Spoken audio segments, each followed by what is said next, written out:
Olá, sejam bem-vindos ao podcast do nosso projeto de extensão, que tem como título Educação Ambiental e Cidadania, Prevenção de Crimes Ambientais nas Comunidades Locais.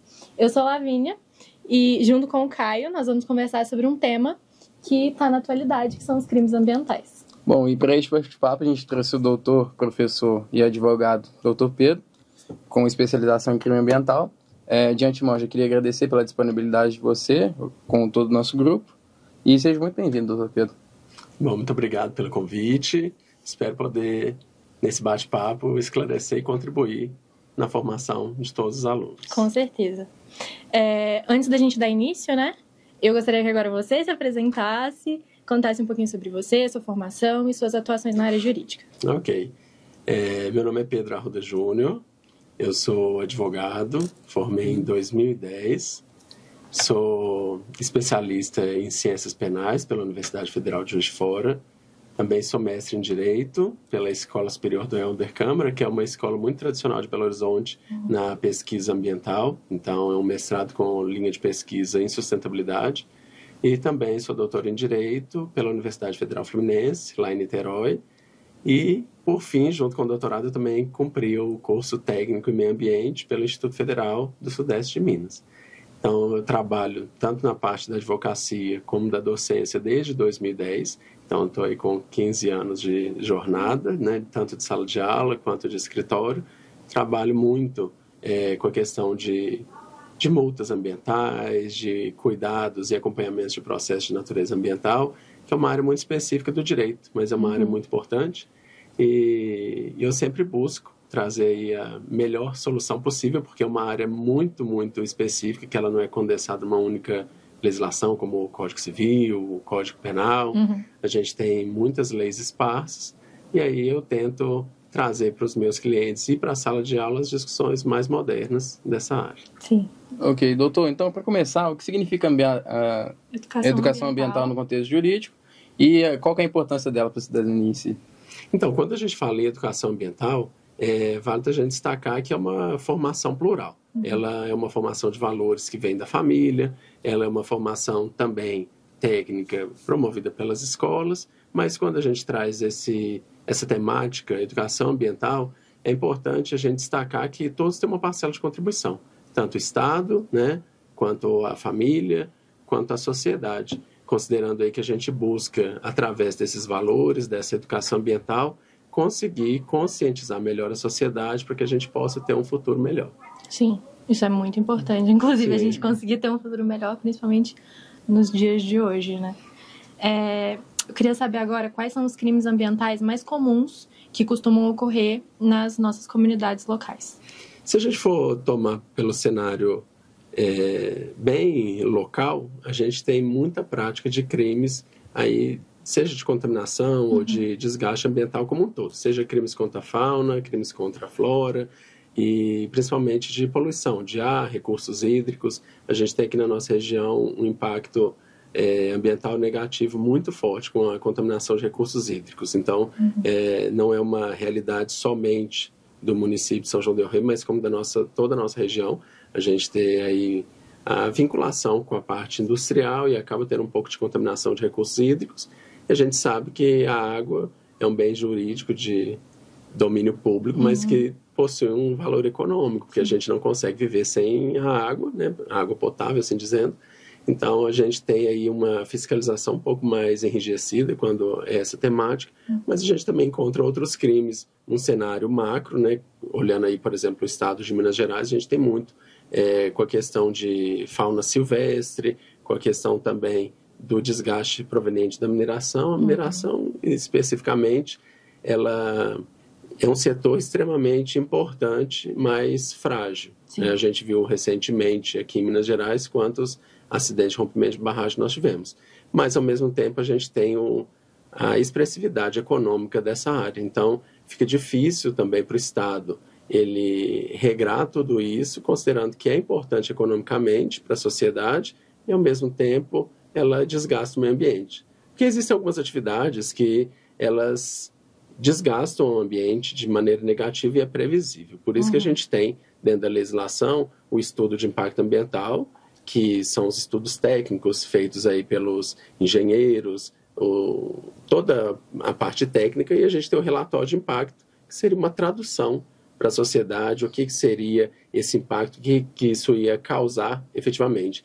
E esse estudo de impacto ele é obrigatório em todo empreendimento.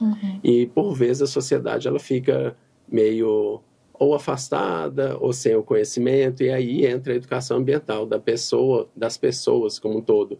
Elas saberem o seu papel na sociedade para elas poderem realmente contribuir, porque não adianta a gente realizar, por exemplo, as audiências públicas, que são obrigatórias, se a sociedade não souber que ela é obrigatória e ela precisa participar. Aí passa a ser só mera formalidade e não atende o objetivo da legislação. Sim. Sim, você está falando de educação ambiental, a principal referência desse tema é as leis ambientais, certo? Eu queria saber como que as leis ambientais se aplicam no dia a dia da comunidade. Então, a legislação ambiental ela é muito vasta. Quando a gente for analisar, inicialmente, como ponto de partida, a educação ambiental, a gente tem uma legislação própria, né, que é a Política Nacional de Educação Ambiental. Então, ela traz os principais valores, os principais objetivos, as diretrizes que todos os entes federativos eles devem seguir, né, tanto a União, Estados, Distrito Federal e municípios. A partir daí, a gente encontra uma série de outras leis que abordam a questão ambiental.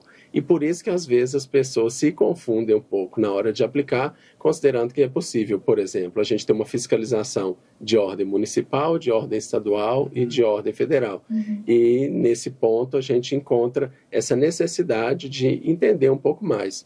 Eu sempre destaco que a área ambiental ela deveria ser, digamos, promovida com mais força em todos os níveis de ensino, apesar de ser uma proposta trazida pela Política Nacional de Educação Ambiental, de ter o ensino ambiental nas suas mais variadas formas, seja aí na biologia, na ecologia, ou então das regras jurídicas como um todo, eu acredito que seja necessário que toda a sociedade se apropriasse desse conteúdo específico, porque muitas vezes a gente tem um olhar muito, digamos, individualista. As pessoas, muitas vezes, elas degradam o meio ambiente, elas não têm essa preocupação, essa consciência, porque elas pensam, não vai resolver nada o meu comportamento. Sim. E, na verdade, é completamente diferente, porque a gente está inserido no mesmo meio e não tem como sair. Então, se cada pessoa desgastar um pouco do meio ambiente sem esse pensamento, essa consciência nunca vai vir e o mundo nunca vai melhorar. E é sempre válido também mencionar que o meio ambiente está conectado ao direito fundamental à vida. Não tem vida sem o meio ambiente devidamente equilibrado, como a Constituição preza. E é simples, né? Recolher seu lixinho, sim, deixar chover. Sim, se cada um fizer sua parte, um pouquinho a cada dia, a gente sempre vai melhorar. Sim. É só a gente parar para pensar, fazer uma reflexão do que a gente produziu de lixo, de resíduos sólidos por dia. Papel, embalagem, a gente tem nesse ponto um encontro muito forte do direito do consumidor com o direito ambiental, porque de um lado a gente tem as políticas de marketing de massa, né? A gente tem o fast fashion, por exemplo, a gente tem a questão do marketing de influência específica, e de outro lado a gente tem o direito ambiental tentando frear, porque a gente já não tem o que fazer com o estudo de resíduo, tanto é que a gente precisou criar a lei da Política Nacional de Resíduos Sólidos para tentar conter algo que seria, digamos, primário, que eram os lixões a céu aberto, que mesmo assim, grande parte dos municípios ainda não tem sequer coleta seletiva. Sim. E aqueles que têm, nem todos, seletivo até o final, porque a gente vê muito, coloca a lata de lixo separada por resíduos, mas na hora de coletar é o mesmo caminhão, então não resolve. Então tem que ser coleta seletiva com destinação de reciclável, para que a gente possa reduzir esse impacto ao meio ambiente, que é plenamente previsível. Sim,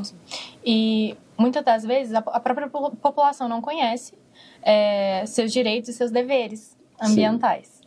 E como, por exemplo, o artigo 225 da Constituição Federal, que fala que nós temos direito a um meio ambiente ecologicamente equilibrado. Como que a falta de informação ela contribui para a ocorrência desses crimes? Então, a gente tem que ver que o direito ambiental é um ramo muito novo, né? O direito é um dos mais recentes, né? Ele perde aí para a área cibernética e de inteligência artificial, mas ele é muito recente. Se a gente for analisar historicamente, é válido a gente mencionar que, historicamente, de maneira internacional, as discussões começaram na década de 50. Então, é muito recente. Então, desde a década de 50, a gente tinha uma visão plenamente econômica. O meio ambiente servia para trazer riqueza. Sim. Isso a gente consegue visualizar historicamente no ciclo do pau-brasil, ciclo do ouro, ciclo da prata. Isso a gente vê na história nacional. E com muito desgaste, né, muito esforço, na época, tinha um clube chamado Clube de Roma, que ele trazia essa necessidade do desenvolvimento zero. Na época, eles tinham discussão de que o desenvolvimento ia trazer um desgaste ambiental e que a gente não ia sobreviver. Na época, taxados como loucos e tudo mais. Passadas algumas décadas, né, a gente entrou na década de 70, então vejo que a gente acabou por ficar praticamente aí 20 anos nesse cenário. Aí teve o primeiro encontro internacional, que é a Convenção de Estocolmo de 72, que foi o primeiro momento em que reuniram os chefes de Estado para discutir a necessidade de proteção ao meio ambiente. Na época o Brasil participou, mas também com aquele olhar, aqueles países tidos como extremamente desenvolvidos, eles estavam aceitando a política, mas aqueles que estavam em desenvolvimento precisavam do meio ambiente como recurso. Sim. Mas mesmo assim participou, assinou, e a gente teve a principal legislação do meio ambiente no início da década de 80, que é a Lei 6938, de 81, que é a Lei de Política Nacional do Meio Ambiente. A partir daí, a gente começa a ter um melhor desenrolar da legislação nacional, porque ela serviu como parâmetro, inclusive, para a nossa Constituição, que vem lá no final da década, né, que é de 88, e ela trouxe praticamente todos os regramentos da política nacional. E quando a Constituição veio, se a gente olhar desde o histórico constitucional da primeira Constituição, que é de 1824, foi a primeira Constituição que reservou um capítulo somente para a proteção ao meio ambiente, que começa no artigo 225. E lá no 225 tem uma parte que muitas vezes as pessoas se esquecem, porque lá fala que é dever do Estado e da sociedade. Não fala que é só do Estado. Então, às vezes, a gente quer passar a bola para o Estado, fala, não, o Estado que tem que resolver. Não, é o Estado e a sociedade têm que caminhar de mãos dadas para que possa resolver. Só que mesmo assim, né, de 88 para cá, nós tivemos aí a necessidade de aprimorar muito a legislação. A gente pode até falar um pouco mais à frente, mas a gente teve, inclusive, mudança na lei de licenciamento ocorrida agora em agosto de 2025. Então, a gente verifica que, juridicamente, ela é muito moderna. É uma das mais modernas do mundo. Porém, a gente encontra duas dificuldades, a de efetividade da legislação e da apropriação do conhecimento dessa legislação. A gente está inserido num sistema em que a gente tem uma democracia representativa, né? Que a gente fala que ela é predominantemente representativa, que a gente escolhe os nossos representantes, que são aqueles que vão editar, votar as leis propriamente ditas. E nem sempre, né, por mais que a gente saiba do voto, da importância, nem sempre aquela voz que está sendo discutida é a voz de toda a sociedade. Muitas vezes a gente está inserido numa sociedade que não conhece os próprios direitos. Então a gente precisa, e eu acredito que o melhor caminho para que isso ocorra seja através da educação ambiental. Sim. Então, assim, se a gente não fortalecer a educação ambiental, não fortalecer essas ideias, esses espaços de discussão, a sociedade não vai se apropriar e a gente não vai conseguir caminhar quanto a isso. Porque se a gente for analisar um cenário antigo para um atual sobre o direito, antigamente a gente tinha aquela linguagem rebuscada, até da época de os juízes usar aquela peruquinha branca. A gente passa hoje por um cenário de facilitação. O objetivo agora não é o falar difícil, ou escrever em latim. Hoje o objetivo é demonstrar para o juiz o ponto de vista do seu cliente, né, e trazer o direito à tona. Então não adianta ficar restrito somente à classe do direito. A gente tem que popularizar. Há eixos do direito que eles precisam ser popularizados com maior intensidade. Né? O direito ambiental é um deles, porque as práticas, como a gente viu, trazida pela Constituição, ela é de uma responsabilidade compartilhada entre o Estado e a sociedade. E quando a gente fala de sociedade, é a sociedade, digamos, externa, e a sociedade próxima, né? A casa, os valores, a formação da pessoa. Então tem que caminhar todo mundo junto em prol aí do desenvolvimento sustentável. Sim. Sim, então, de forma prática, eu acho que você até citou a situação econômica quando você estava falando aí, né? Então, eu queria saber como que o direito ambiental contribuiu para equilibrar o desenvolvimento econômico com a proteção do meio ambiente nas comunidades. Então, quando a gente fala de desenvolvimento econômico com a questão da sustentabilidade, a gente encontra o maior desafio, que é o termo desenvolvimento sustentável, né? O que vem a ser. A gente pode ter uma discussão filosófica profunda sobre o que vem a ser desenvolvimento propriamente dito, mas não é o objetivo, pelo menos agora, nesse podcast. Mas é válido para o direito. O que foi consolidado do desenvolvimento sustentável? Seria a gente conseguir equilibrar 3 pilares. A gente ter o desenvolvimento econômico, a proteção ao meio ambiente e a participação popular. Trazer a sociedade para o processo decisório, que aí é onde a gente encontra aí com os ideais de cidadania, de participação, de apropriação de conteúdo, como eu tenho dito aqui por algumas vezes, porque é algo que é muito frequente essa discussão. Então, o direito ele precisa estar muito próximo da sociedade para que a gente possa ter esse equilíbrio do desenvolvimento econômico. E a gente, quando eu falo equilíbrio, é realmente um tripé. Não tem como a gente barrar o desenvolvimento econômico, porque a sociedade ela precisa de dinheiro, porque ela vive nesse sistema. Da mesma forma que a gente não pode parar a proteção ambiental, porque a gente está conectado ao direito à vida. Senão, sem vida não adianta ter o dinheiro. Sim. E não tem como a gente ter esses dois sem colocar a participação da sociedade, porque é o que move aí todo o Estado. Sim, tá tudo interligado, Sim. né? O papel do poder público é fiscalizar e punir, mas também é educar. E, na sua visão, como que o Estado e os municípios podem fortalecer a educação ambiental? Então, a educação ambiental, ela precisa de muitas políticas públicas, muitas. Então, assim, não é suficiente a gente falar que há uma reserva de orçamento destinada para a educação, constitucionalmente prevista. A gente não basta simplesmente ou formalmente destinar recurso, pessoal, a gente precisa realmente colocar essas políticas públicas em prática, tirar elas do papel. Isso a gente tem várias formas, a gente consegue fazer parcerias entre os entes federativos, a gente, através de convênios, a gente consegue fazer parcerias sociedade com os órgãos públicos, seja aí com o desenvolvimento de associações, desenvolvimento até mesmo de estruturas regionalizadas da sociedade para espaços de discussão, espaços culturais também, porque eu acredito que a educação ambiental ela não é somente valor em casa, educação na escola e o mundo, né? A gente precisa fortalecer também a cultura e é válido lembrar que a educação ambiental ela está presente como um dos objetivos do desenvolvimento sustentável, que são chamados ODS da ONU, no ODS 4, que fala justamente da educação de qualidade. E dentro da educação de qualidade, ela precisa ser inserida como um dos pilares, a educação ambiental. Porque a educação, como qualquer análise, ela não é algo pontual. A gente, né, estuda desde criancinha. A formação vem lá do primário até o final do ensino médio, depois com o ensino universitário, depois com as especializações e outras coisas mais. E a gente vê que é um processo. É algo a longo prazo. Ninguém se torna, digamos assim, um cidadão da noite para o dia. Da mesma forma que a gente não vai conseguir implementar uma política de educação ambiental da noite para o dia. Então, tem que ser fortalecendo a educação básica, valorizando os profissionais da educação básica, valorizando os profissionais da educação como um todo, inserindo espaços de discussão, retirar os alunos do ambiente meramente passivo de conteúdo, de simplesmente receber aquele conteúdo, para provocá-los a participar, a discutir, a deliberar. A gente vê quantas sessões de câmaras municipais votando projetos, às vezes de natureza ambiental, para regras locais, e não vai ninguém. Até mesmo em plenários e tudo mais, às vezes audiências públicas vazias, então a gente não tem uma participação. E eu acredito que nesse ponto a gente tenha um grande gargalo da sociedade não se entender parte do processo, mas a gente não pode carregar isso o resto da vida. E como toda mudança, a gente tem que ter um pontapé. Sim. Então, a gente pode fixar como marco a Política Nacional de Educação Ambiental e tentar mudar daqui para frente, para as próximas gerações. Porque a gente tem um princípio muito importante do direito ambiental, que é o princípio da proteção intergeracional. O que a gente faz na nossa geração impacta a próxima geração.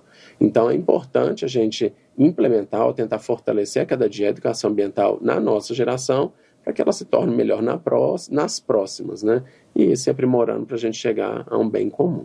Tomara que um dia a gente consiga, né? Bom, doutor, as leis ambientais brasileiras é considerada um pouco avançada, certo? Sim. Só que há alguma falha na aplicação, na maioria das vezes. E na sua opinião, qual que seria uma alternativa para ela ser menos falha?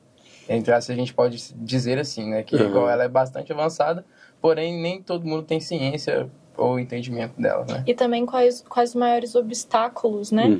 Que essas leis, elas, tipo assim, para realmente trazerem resultados concretos para aplicação. Então, a gente tem, no direito como um todo, vários problemas, né? O primeiro deles, que eu considero, é a questão de não ser uma ciência exata, né? A gente está numa social aplicada, então acaba que nunca alguém tem 100% da razão. Então sempre vai ter uma legislação que é um pouco ampla, uma legislação uma visão que sempre vai ter 2 ou mais lados, então vai depender do que a gente conseguir trazer como prova isso dentro do processo. Então a gente tem que buscar sempre a boa-fé, isso dentro dos processos, para a gente tentar trazer à tona a solução mais adequada possível, né?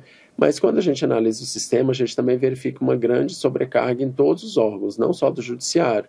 Então a gente viu com o judiciário, com a implantação do PJE, que a virtualização do processo, que em tese seriam mais rápidos, mas a gente viu que aumentou o volume, e com isso não acelerou. Então a gente não tem uma celeridade no julgamento por falta de pessoal, por volume de trabalho. Isso em todos os órgãos. A gente verifica nos órgãos ambientais também, até mesmo os fiscalizatórios, né? O IBAMA, o ICMBio, que a gente não tem pessoal suficiente. Inclusive, com essa nova lei que eu disse para vocês, que é a Lei 15.190 de agosto de 2025, é uma legislação que aborda o licenciamento ambiental. A gente já tem uma lei que fala sobre licenciamento, que é a Lei Complementar 140, mas só que diante da sua demora, do fluxo, veio a legislação 15.190 para tentar simplificar, para tentar agilizar esse processo. Porque às vezes, olha como que é controverso. Às vezes você vai instalar um grande empreendimento, uma indústria, e às vezes você não consegue, né, assim, obviamente imediatamente não vai ser, mas acaba demorando muito e desestimulando a economia. Então estava virando um gargalo dentro dos órgãos fiscalizatórios. Então assim, tinha um volume expressivo de empreendimentos querendo ser registrados e os órgãos fiscalizatórios e órgãos de registro não estavam dando conta. Então a gente também tem esse problema não só no judiciário, mas em todos os outros órgãos, tanto fiscalizatórios quanto de organização. E dentro da área ambiental, cada um tem o seu espaço, né? A gente tem na mineração a Agência Nacional de Mineração, a gente tem aí a Agência Nacional de Energia Elétrica, a Nacional de Águas, então a gente tem vários órgãos, mas todos passam por esse gargalo de ter aí um fluxo de trabalho gigantesco em relação ao pessoal que trabalha.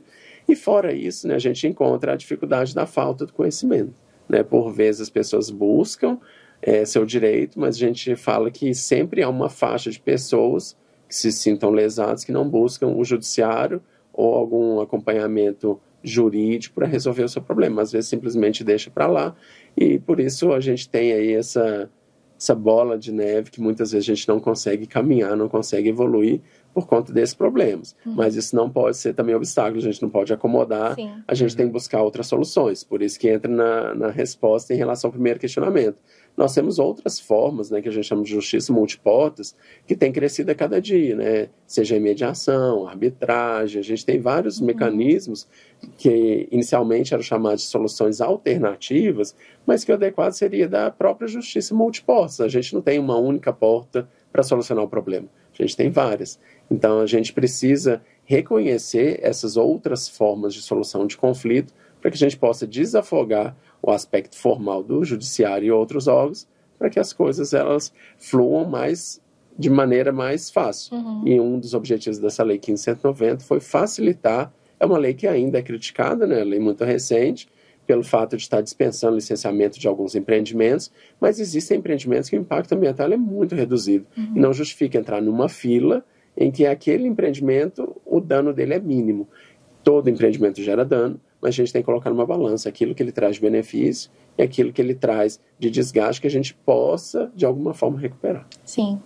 E agora, para encerrar, englobando tudo isso que a gente conversou aqui, que mensagem o senhor gostaria de deixar sobre a importância da consciência ambiental como parte do exercício da cidadania? Eu acredito que seja importante todos nós, sociedade, a gente entender o nosso papel, que não é um papel meramente de receber informações e cumprir as regras somente. A gente tem um papel muito mais importante, né, que é o exercício da cidadania. A gente, às vezes, muitas pessoas pensam que a cidadania é só ir lá votar de tempos em tempos, e não é. A gente tem essas práticas que são necessárias, essas discussões que são extremamente relevantes para o direito, trazer essas pessoas para o processo decisório, trazer essas pessoas para discutir essas temáticas, isso em qualquer área, na área ambiental, na área do direito como um todo, elas se sentirem parte do processo e não serem simplesmente espectadoras de todo esse cenário. Então, ter esse reconhecimento, esse senso de pertencimento, participar efetivamente, para que assim a gente consiga melhorar a consciência ambiental e, por fim, evoluir na proteção do meio ambiente como um todo, atingindo esse meio ambiente ecologicamente equilibrado que a Constituição preza. Sim. Doutor Pedro, muito obrigada pela sua participação, viu? Foi um papo muito esclarecedor para a gente. Muito obrigada pelo seu tempo e espero nos reencontrarmos mais vezes nessa caminhada jurídica, principalmente no direito ambiental. Tá? Eu que agradeço o convite, foi uma honra ter passado essa tarde com vocês, estou sempre à disposição de vocês, dos demais alunos daqui da casa. Muito obrigado. Obrigada. Bom, muito obrigado, doutor Pedro, também, e muito obrigado a você que acompanhou nós nesse podcast de hoje, e não esqueça de acompanhar nosso projeto. No Instagram, a gente deixa o Instagram para vocês aí na descrição, e é isso, gente, beijo.